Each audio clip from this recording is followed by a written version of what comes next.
Pela manhã, o presidente Jair Bolsonaro reuniu ministros e empresários para um café da manhã antes de iniciar os eventos pelo Dia da Independência. O que o Caio chamou de uma conversa no cercadinho, na verdade, foi dentro do Palácio da Alvorada. Ele falou brevemente aos convidados e relembrou datas históricas do Brasil, incluindo aí o golpe militar de 1964, e afirmou que a história pode se repetir. Vamos ouvir exatamente esse trecho da fala do presidente hoje cedo. Pessoal, bom dia a todo mundo. Dizer que o Brasil já passou por momentos difíceis, a história deles mostra. 22, 65, 64, 16, 18, e agora 22. A história pode repetir. O bem sempre venceu o mal.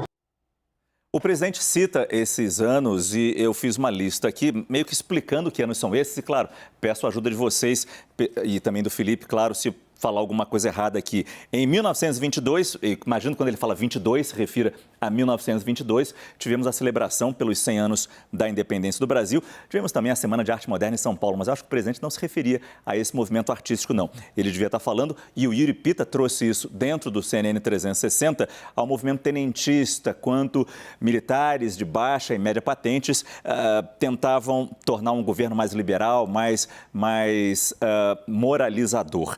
Em 1935, teve a intentona comunista, quando tentou se derrubar Getúlio Vargas. Em 64, o golpe militar.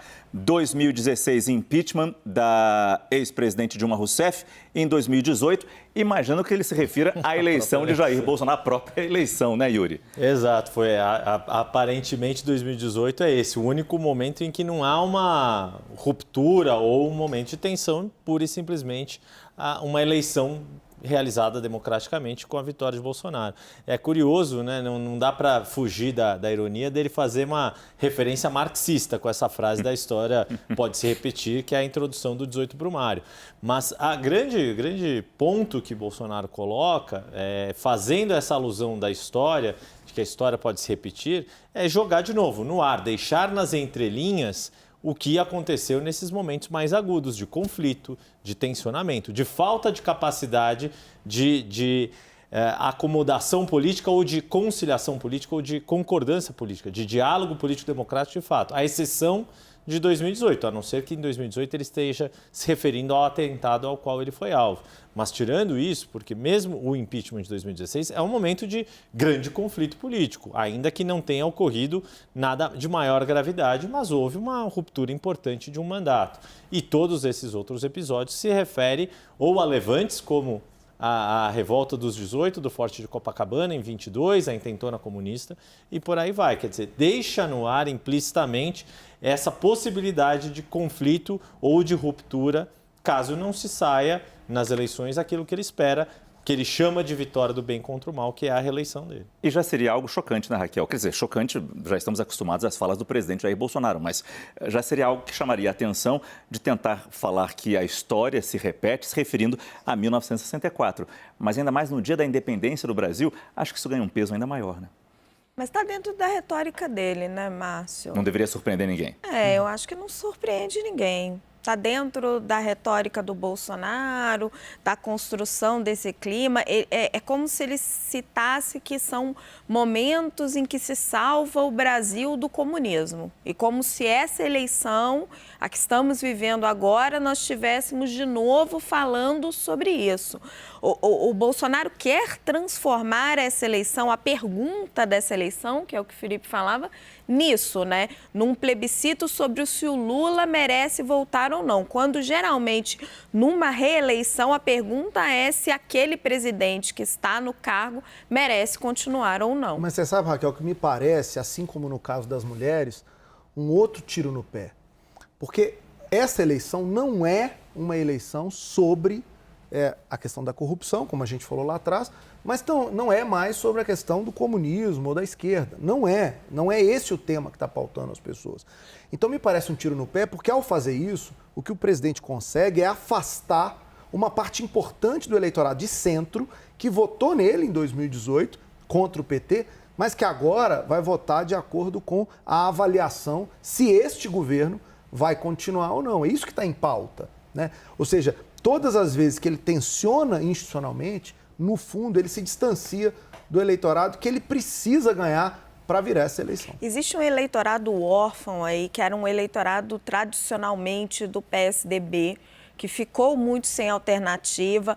O PT enxergou isso, está atrás desse eleitorado, pode ser, junto com os eleitores do Ciro, 2% que o PT está precisando.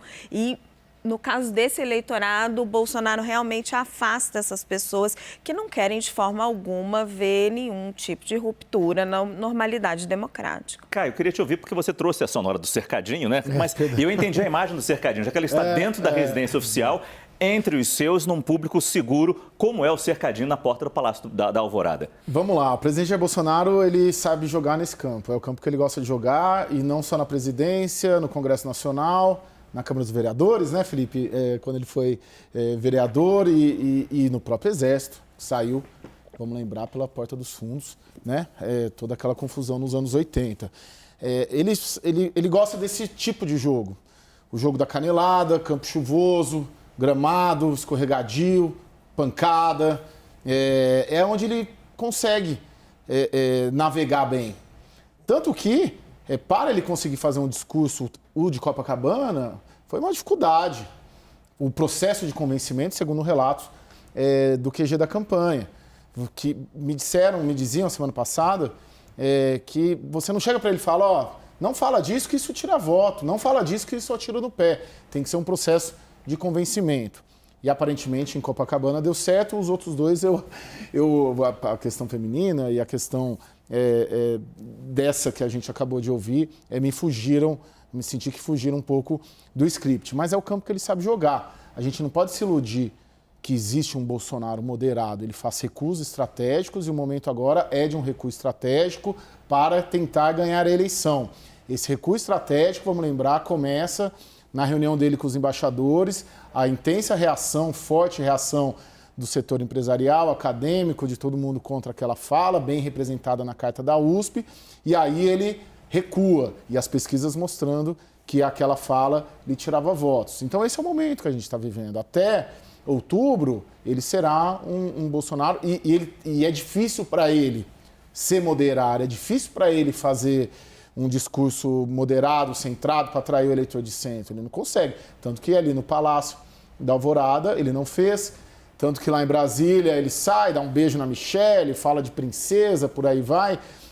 Ali em Copacabana, ali me pareceu o grande principal ato. Ali ele conseguiu, e a gente falando com a campanha, foi impecável, foi excelente, né? E por aí vai. Mas, para te responder, o campo que ele sabe jogar é esse. E se for reeleito, isso se manterá. Eu entendo quando a Raquel fala que a gente não se surpreende mais com as falas do presidente Jair Bolsonaro, mas é que não dá para normalizar, e sei que você não faria isso, normalizar a possibilidade de uma ruptura democrática, voltar à história ser retornada como aconteceu em 1964.